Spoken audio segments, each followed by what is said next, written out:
co-chairman and distinguished guests. I am Dr. Babu from CCRS.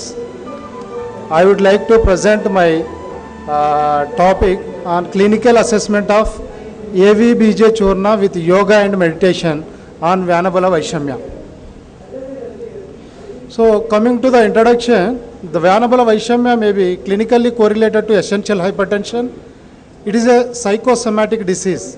The exact causative factors for essential hypertension are not known, but mental factors like stress and strain play a major role for it.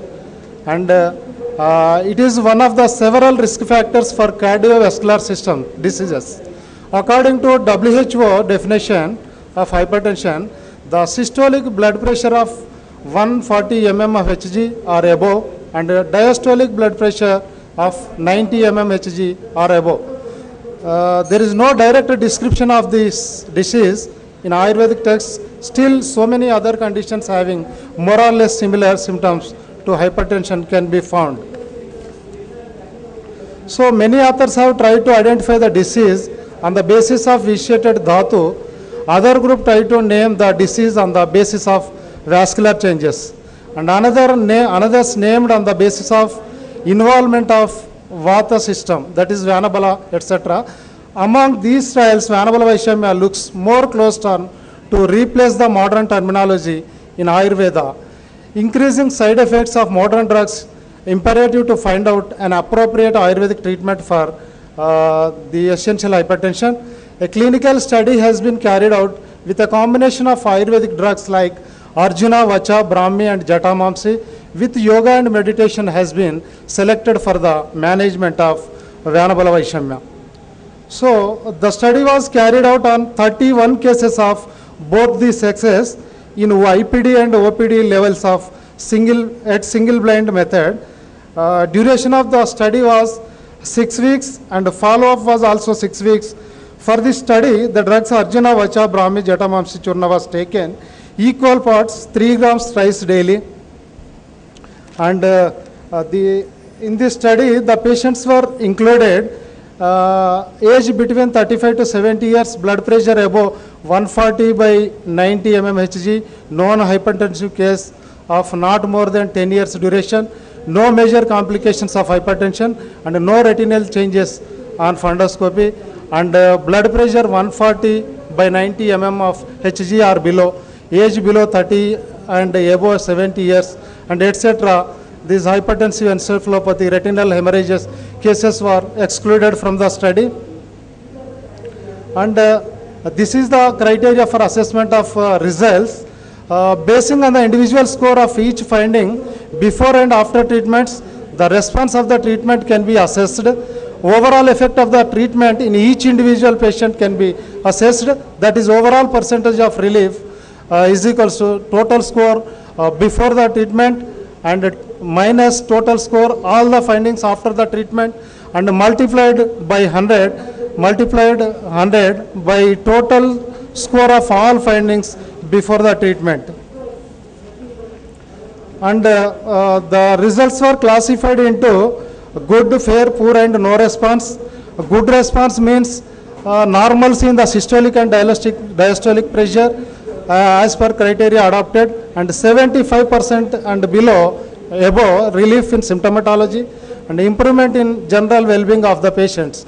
And in fair response, poor response, no response here already mentioned. These are the parameters we have been adopted for the study. Against each parameter, the numerical scores were also given here. If the Shirashula is severe, we given the scores 15. If it is moderate, we given 10. And if it is mild, we given 5. Like that in Brahma, in Kshubdhata, also here given. And in Srama, Anidra and Daurbalya, these are the parameters. And scores also you can found here. And so as per this table, out of 31 cases, 16 and 8 cases were recorded under the age groups of 46 to 50 and 36 to 45. And out of 31 cases, 21 were males and 10 were females. Under this Prakriti, Shariraka Prakriti, out of 31 cases, 15 were recorded under the Vata Pitta Prakriti and 13 cases were recorded under Sattva Rajo Prakriti, Mana Prakriti. As per the occupation, here maximum 12 cases were housewives and 9 were field work with physical labor. And this is the pertaining to diet habit. Here 20 were non-vegetarians and 11 cases were vegetarians. So pertaining to this addiction, 4 were smokers and 3 cases were alcoholics. So coming to the overall results of the therapy, out of 31 cases, 12 got good response and 5 got fair response, 6 got poor response, and 2 cases did not get any response, and 6 cases were dropped out from the study. So this is the percentage of relief in various parameters. In Shirasula, 84%, in Brahma, 77%, and like that in other parameters you can find here the relief. So based on the numerical scores of before and after treatment, the statistical analysis was also done for each and every parameter. Here in Shirashula, highly significant, and in Brahma also highly significant. Here in Kshubdata also you can find this highly significant effect, and in Srama significant effect was found.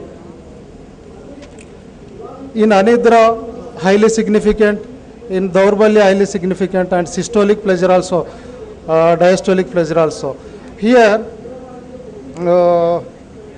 the statistical analysis on overall of the therapy also found highly significant. So coming to the discussion, based on the relevant actions, selected 4 drugs, namely Arjuna, Vacha, Brahmi, Jatamamsi, for the treatment of Vyanabala Vaishamya, Hridaya, Sankhya Stapana, Nidra Janana, Medhya, Mutrala, Rakta Shodhana, Akshebhara, Shodhar, and sedative, cardiotonic, anxiolytic, etc. Pharmacological activities of these drugs support highly significant results.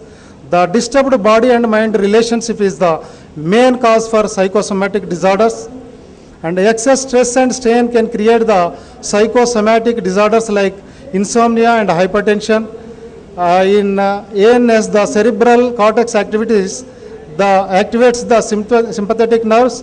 Simultaneously, the adrenal medulla secretes stress hormones, epinephrine and norepinephrine, which together increases blood pressure and heart rate. All these adverse activities can be normalized by the holistic yogic approach, especially by yoga and meditation. This yogic exercises, that is Padmasana, Dhyana and Savasana, supported the treatment. So it can be concluded that based on the statistical analysis on overall parameters, highly significant results were found. There was no any adverse effect observed during the study with this regime. Further clinical studies are required for better results and definite conclusion.